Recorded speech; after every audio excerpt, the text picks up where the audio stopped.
रामकृष्ण हरी नर्मदे हर। आज दिनांक 3 डिसेंबर 2025। आज आपला परिक्रमेतला 33वा दिवस आहे। या 33व्या दिवसाच्या पडावामध्ये आपण मिठी तेलाई जागेश्वर या ठिकाणच्या आश्रमामधून आपला परिक्रमेचा पुढचा टप्पा सुरुवात करतोय। बघूयात आता पुढच्या पडावामध्ये आपल्याला काय काय आनंद येतो आणि काय काय ठिकाणं लागतात ते। रामकृष्ण हरी नर्मदे हर। रामकृष्ण हरी नर्मदे हर। या ठिकाणी आपण आश्रमामध्ये थांबलो होतो, तर आश्रमातून आपण बाहेर पडलो। आतमध्ये आपण बघा, हे नर्मदा मैयाचं मंदिर आहे। पलीकडून आपण आत आलो होतो आणि या पाठीमागच्या गेटने आपल्याला बाहेर पडायचं। आश्रमातून बाहेर पडण्यासाठी हे जे द्वार दिसतंय, तर या गेटमधून आपल्याला बाहेर पडायचंय आणि पुढे मार्गस्थ व्हायचं। या गेटमधून बाहेर आल्यानंतर आपल्याला पुढे उजव्या बाजूला टर्न घ्यायचा आहे। हा पूर्ण इंडस्ट्रियल भाग आहे असं दिसतोय आणि या इंडस्ट्रियल भागातून आता आपल्याला मार्गस्थ व्हायचंय आणि पुढे आमेठा या गावापर्यंत पोहोचायचंय। रामकृष्ण हरी नर्मदे हर। या ठिकाणी पुढे आल्यानंतर लगेच एक लेफ्ट टर्न घ्यायचा, आपल्याला डावीकडे वळायचं। पुढे आल्यावरती डावीकडे वळाल्यानंतर काल जो या इंडस्ट्रियल एरियातला रस्ता सोडून आपण आतमध्ये मंदिरात प्रवेश केला होता, त्या रोडला आपण परत बाहेरून भेटलोय। रामकृष्ण हरी नर्मदे हर। आणि या मार्गाने आता आपल्याला उजव्या बाजूला जायचंय। रामकृष्ण हरी नर्मदे हर। आपण उजवीकडे वळाल्यानंतर याच रस्त्याने मार्गस्थ आहोत। पूर्ण हा इंडस्ट्रियल भाग दिसतोय। दक्षिण तटावरती जो आपल्याला त्या तटाचा जिव्हाळा निर्माण झाला होता, तो अजून या तटाशी निर्माण व्हायला थोडासा वेळ जाईल, कारण ते तट पूर्ण निसर्गात होतं आणि या तटाची सुरुवात आपली झालेली ती इंडस्ट्री पासून झालेली आहे। होईल हळूहळू ओळख या तटाची सुद्धा। हीच तर खरी गंमत आहे या नर्मदा परिक्रमेमध्ये। पूर्ण विविधता आपल्याला रोज अनुभवायला मिळणार आहे आणि त्या विविधतेमध्ये आपण आजचा दिवस कसा मार्गक्रमण करत राहतोय ती महत्वाची गोष्ट असणार आहे आपल्याला याच्यामध्ये। रामकृष्ण हरी नर्मदे हर। रामकृष्ण हरी नर्मदे हर। साधारण आपण 2.25 किलोमीटर या सरळ सरळ मार्गाने चालत आलोय बघा। आणि आल्यानंतर या ठिकाणी आपल्याला आडवा रस्ता लागलेला आहे आणि ॲस्ट्रल कंपनी दिसते बघा तिथं। तर ॲस्ट्रल कंपनीच्या शेजारूनच मा नर्मदा परिक्रमा मार्ग आहे। तर आपल्याला आता या ठिकाणाहून उजवीकडे वळायचं आहे। रामकृष्ण हरी नर्मदे हर। या ठिकाणी उजवीकडे वळायचंय। तिथे कृष्णानंद आश्रम अंभेटा असा बोर्ड लागलेला आहे। तर आपण आता त्या आश्रमापर्यंत जाऊया। रामकृष्ण हरी नर्मदे हर। आता ह्या कमानीतून आतमध्ये गेलं की हा आपला नर्मदा परिक्रमा मार्ग आहे असा बोर्ड या ठिकाणी लावलाय आणि इथून साधारण 8 किलोमीटर वरती सुवा नावाचं गाव असणार आहे। रामकृष्ण हरी नर्मदे हर। आतापर्यंतचा सगळा मार्ग हा इंडस्ट्रियल भागच आहे आणि इथून पुढे इंडस्ट्रियल भागच दिसतोय आपल्याला। या ठिकाणी नर्मदे हर म्हटलं तरी कोणी नर्मदे हर म्हणत नाही, कारण सगळे बाहेरून आलेले कामगार या ठिकाणी दिसतात आहे। मग अशा प्रकारचा हा पूर्ण भाग आहे, इंडस्ट्रियलच भाग आहे सगळा हा। आपण या पाठीमागच्या मार्गाने आलोय। रामकृष्ण हरी नर्मदे हर। या कमानीतून आतमध्ये थोडंसं पुढे आल्यानंतर बघा, एक उजवीकडे मार्ग चाललेला आहे आणि एक सरळ मार्ग आहे। तर उजवीकडे जो मार्ग चाललाय त्या ठिकाणी आपल्याला एक झेंडा अडकवलेला दिसतोय, त्याच्यामुळे आपण उजवीकडे वळूयात। रामकृष्ण हरी नर्मदे हर। अशा प्रकारे आपण या रस्त्याने मार्गस्थ होत असताना बघा, आपल्याला या ठिकाणी एक तलाव लागलेला आहे शेजारीच। सुंदर असा तलाव आहे, पण आपल्याला तलावाकडे जाता येतंय का नाही माहित नाही। आपण पुढे मार्गस्थ होऊयात आणि आश्रम पुढे येतो बघूयात आपण या ठिकाणी। या तलावाची भिंत ज्या ठिकाणी संपते आपल्या डाव्या बाजूनी, तिथं आपल्याला एक आडवा रस्ता लागलेला आहे आणि त्या आडव्या रस्त्याने आपल्याला आता उजव्या बाजूला वळायचंय। रामकृष्ण हरी नर्मदे हर बेटा। या ठिकाणी उजव्या बाजूला वळाल्यानंतर आपल्याला जी कमान लागली होती कृष्णानंद आश्रम म्हणून, तर ते आश्रम या ठिकाणी आपल्याला आता लागलेला आहे। आपण आश्रमात जाऊयात। रामकृष्ण हरी नर्मदे हर। श्री कृष्णानंद आश्रम अंभेटा तिथून आता आपण आतमध्ये जाऊयात. आश्रमाच्या आतमध्ये आल्यानंतर उजव्या बाजूला चंद्रमौलेश्वर महादेव मंदिर आहे, त्या ठिकाणी जाऊन आपण दर्शन घेऊयात. या ठिकाणी मंदिर आहे नर्मदेहर. या कृष्णानंद आश्रमामध्ये आपण चाय प्रसादी बालभोग घेऊन या ठिकाणी चंद्रमौलेश्वरांचं मंदिर आहे त्यांचं दर्शन घेऊन, नर्मदा माता मंदिराचं दर्शन घेऊन आपण पुढे मार्गस्थ झालेलो आहोत. आश्रमातून बाहेर पडल्यानंतर उजव्या बाजूला जो मोठा रस्ता गेलेला आहे, या ठिकाणी हा जो उजव्या बाजूचा मोठा रस्ता गेलेला आहे त्या रस्त्याने आपल्याला मार्गस्थ व्हायचंय. या ठिकाणी आश्रम आहे आणि या आश्रमातून आपण उजव्या बाजूला आलेलो आहे. आणि हा जो रस्ता आहे या मार्गाने आपल्याला 8 किलोमीटर सरळ जायला सांगितलेलं आहे. रामकृष्ण हरी नर्मदे हर. सरळ पुढे आल्यानंतर बघा एक रस्ता सरळ चाललेला आहे, एक रस्ता मोठा डाव्या बाजूला एक गेलाय आणि एक उजव्या बाजूला गेलाय. तर हा डाव्या आणि उजव्या बाजूचा मोठा रस्ता जो आहे तो आपल्याला पार करून पुढे सरळ जायचंय. रामकृष्ण हरी नर्मदे हर. या ठिकाणी आपल्याला या सरळ रस्त्याने मार्गस्थ व्हायचंय. श्री शिंगनाथ महादेव आश्रम आहे पुढे. रामकृष्ण हरी नर्मदे हर. इथून आतमध्ये आल्यानंतर लगेच डाव्या बाजूला वळायचंय बघा, ह्या डांबरेने आतमध्ये आल्यावर लगेच डाव्या बाजूला या डांबरेने जायचं. आता हा सरळ रस्ता असेल. रामकृष्ण हरी नर्मदे हर. मिठी तलाई जागेश्वरच्या आश्रमापासून हे कृष्णानंद आश्रम साधारण 3.5 किलोमीटर वरती होतं आणि आता याच्या पुढचा आश्रम 7 किलोमीटरवर आहे असं सांगितलंय. बघूयात आता किती किलोमीटर लागतंय ते आपल्याला. रामकृष्ण हरी नर्मदे हर. रामकृष्ण हरी नर्मदे हर. फक्त थोडंसं बाहेर पडेपर्यंतच आपल्याला दिशाफलक दिसले नाहीत, त्यानंतर बऱ्यापैकी दिशाफलक या ठिकाणी लावलेले आहेत.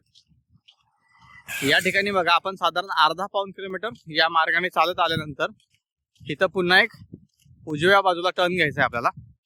डाव्या बाजूला घ्यायचा नाही, उजव्या बाजूला टर्न घेतला की पुन्हा सरळ मार्गस्थ जायचंय.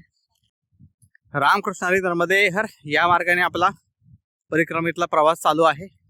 आणि जर तुम्ही उजव्या बाजूला बघितलात तर पूर्ण आपल्याला काटेरी बाबळींचं जंगल दिसतंय.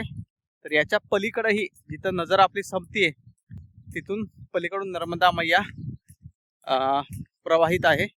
पण आपण तिथपर्यंत जाऊ शकत नाही, कारण तिथपर्यंत बऱ्याच वेळा दलदल वगैरे बऱ्याचशा गोष्टी लागतात. त्याच्यामुळं हा मार्ग या ठिकाणी काढलेला आहे. पण आता एक तरी गोष्ट चांगली झाली की आपण ह्या इंडस्ट्रीच्या जंगलातून बाहेर झालोय आणि आपल्या डाव्या बाजूला इंडस्ट्री दिसते आपल्याला, पण कमीत कमी 2 कंपन्यांच्या मधून तरी आपल्याला आता वाटचाल करायची नाहीये. इथून पुढे बघूयात अजून काय काय बदल होत जातात ते, कारण आता थोडासा या मार्गाचा आपल्याला सराव व्हायला लागलेला आहे. उत्तर तटाचा दक्षिण तट आपला अंगवळणी पडला होता आणि आपल्याला नावेतून उत्तर तटावर सोडल्यानंतर थोडंसं हरवल्यासारखंच वाटत होतं, कारण सगळ्या काही गोष्टी नवीन नवीन दिसत होत्या. जंगल संपले होते आणि सगळे इंडस्ट्रीचे जंगल उभे दिसत होते आपल्याला. पण आता थोडासा हा मार्ग आपल्याला परिचयाचा झाल्यासारखा वाटतोय आणि नर्मदा मैया आता आपल्याला इथून पुढे मार्ग दाखवत वाटचाल आपली चालूच राहील आणि आपण या तटाने आता मार्गस्थ आहोत. आता इथून पुढचा आपला साधारण अमरकंटक पर्यंतचा प्रवास आहे.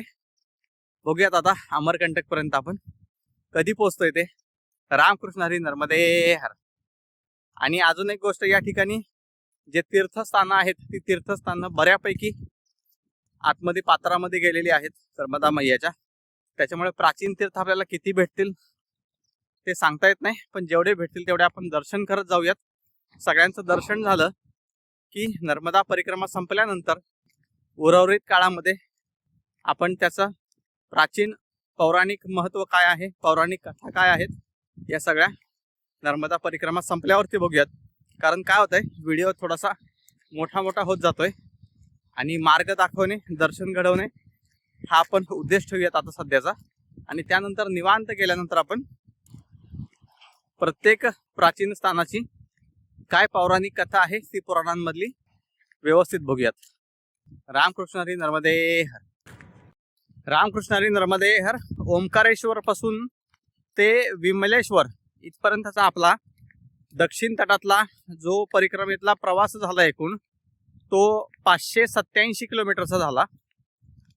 आणि तिथपासून ते मिठी तलाईपर्यंत नावेने आपण म्हणजे आश्रमापासून ते समुद्र इथपर्यंत साधारण 2.5 किलोमीटर आणि समुद्रातून नावेने आपण मिठी तलाईपर्यंत आलो.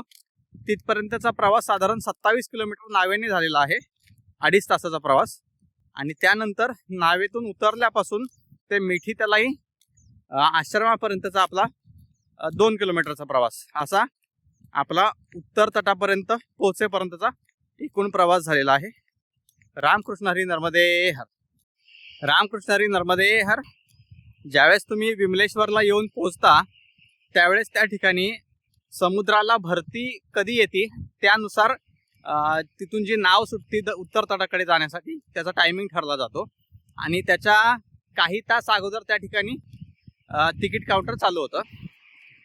तर एकतर दिवसाची नाव असू शकते किंवा रात्रीची असू शकते, कारण भरती ज्यावेळेस येते त्याच वेळेस त्या खाडीपर्यंत पाणी येतं आणि तिथून पुढं नाव जाण्यासाठी मार्ग तयार होतो. त्याच्यामुळे आपल्या हातात काय नसतं की आपण दिवसाचा प्रवास करायचा आहे का रात्रीचा करायचा आहे.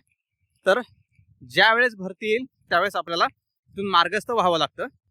आता दिवसाचा केला काय आणि रात्रीचा केला काय, दोन्हीमध्ये तुम्हाला आनंदच येतो.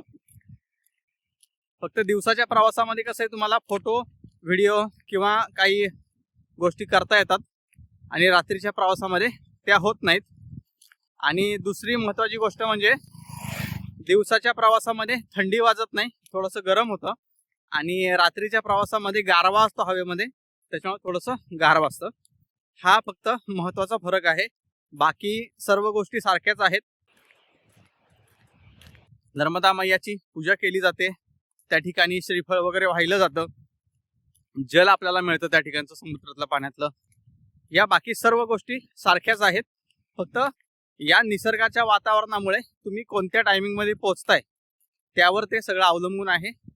आपण ठरवून सांगू शकत नाही की आपण दिवसाचाच प्रवास करू किंवा रात्रीचाच प्रवास करू म्हणून, कारण ते आपल्या हातातलं नाहीये. पण कोणत्याही मार्गाने तुम्ही म्हणजे कोणत्याही वेळेत तुम्ही आलात तरी या ठिकाणी मार्ग कसा आहे तो सांगण्याचा प्रयत्न मी केलेला आहे. रामकृष्ण हरी नर्मदे हर. रामकृष्ण हरी नर्मदे हर. पाठीमागच्या आश्रमामधून निघाल्यानंतर आपण जो पुढे आल्यानंतर डावीकडे टर्न घेतला होता तिथून साधारण 4-4.5 किलोमीटर आपल्याला त्याच रस्त्याने सरळ यायचंय, कुठंच वळायचं नाही. पुढे आल्यावरती मोठा रस्ता लागलेला आहे, त्या मोठ्या रस्त्याने आपल्याला उजवीकडे वळायचंय. उजवीकडे वळाल्यानंतर या ठिकाणी परिक्रमावासींच्या सेवेसाठी एक कॅम्प लावलेला दिसतोय, तिथपर्यंत जाऊयात आपण आता. नर्मदे हर. या ठिकाणी चाय प्रसाद आणि बालभोगसाठी आपल्याला बोलवलंय, आपण त्याचा स्वीकार करूयात. रामकृष्ण हरी नर्मदे हर.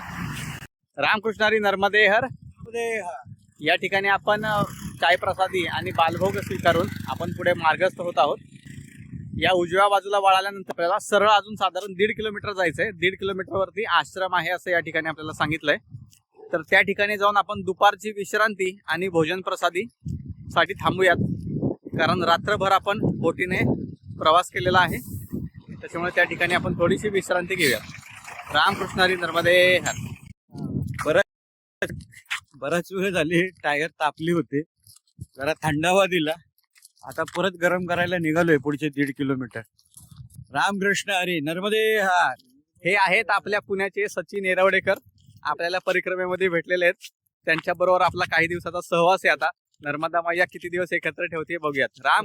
रामकृष्ण हरी नर्मदे हर. साधारण 1.5 किलोमीटर आपण पाठीमागच्या आश्रमापासून आलो होतो, ज्या ठिकाणी आपल्याला चाय प्रसाद आणि बालभोग मिळाला. 1.5 किलोमीटर या सरळ रस्त्याने आल्यानंतर बघा या ठिकाणी 2 मंदिरं दिसतात आपल्याला.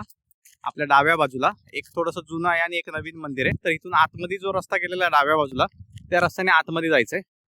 तिथं आश्रम आहे आणि परिक्रमा मार्ग सुद्धा हाच आहे. रामकृष्ण हरी नर्मदे हर. आतमध्ये आल्यानंतर जे दुसरं मंदिर होतं त्या दुसऱ्या मंदिरापाशी आपल्याला आश्रम आहे असं दिसतंय. आता पुढे जाऊन बघूयात आपण. आश्रमातून आतमध्ये आल्यानंतर सुंदर असा आश्रम आहे या ठिकाणी.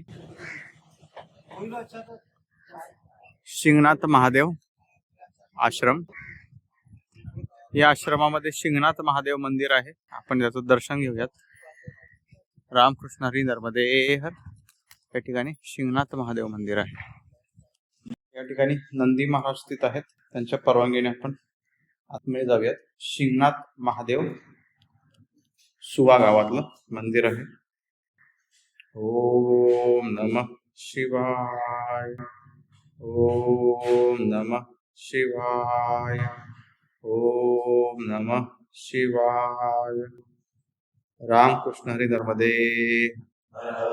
आजच्या 33व्या दिवसाच्या पडावामध्ये आज आपण दुपारी 12:30 वाजता शिंगणाथ महादेव आश्रम सुवा या गावात पोहोचलो होतो. साधारण 11 किलोमीटरचा आपण परिक्रमेतला टप्पा गाठून या ठिकाणी पोहोचलो. रात्रभरामध्ये आपण जहाजाने प्रवास केल्यामुळे थोडासा थकवा आला होता. त्यामुळे आपण या ठिकाणीच विश्रांतीसाठी आसन लावलेलं आहे. दुपारची भोजन प्रसाद घेऊन दुपारी विश्रांती केली. आता स्नान पूजा साधना करून आपण या ठिकाणीच रात्रीच्या विश्रांतीसाठी थांबणार आहोत. पुन्हा भेटूयात उद्या पुढच्या पडावामध्ये. रामकृष्ण हरी नर्मदे हर.